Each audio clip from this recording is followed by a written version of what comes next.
আমাদের গভর্নমেন্টের একটা হেলিকপ্টার নেওয়া আছে এগ্রিমেন্ট করে। হঠাৎ সকাল 10টায় আমাদের বেরোবার কথা ছিল বেলা 12টায়।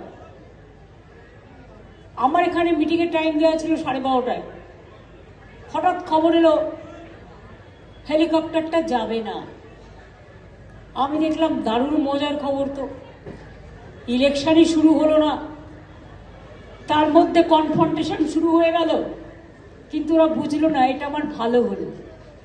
কেন ভালো হলো বলুন তো? কারণ আমি রাস্তায় আস্তে আস্তে আমার সাথে প্রচুর মানুষের দেখা হয়েছে এবং আমি অনেকগুলো এলাকা দিয়ে ঘুরে এসেছি।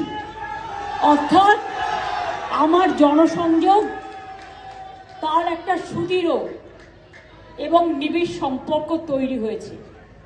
আমি বিজেপিকে বারবার বলি, ওরে আমার সাথে খেলতে যাস না।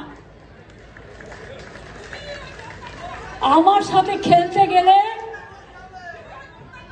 আমি যে খেলাটা খেলবো সেই খেলায় তোমরা আমাকে ধরতেও পারবে না, ছুটতেও পারবে না, নাগালও পাবে না।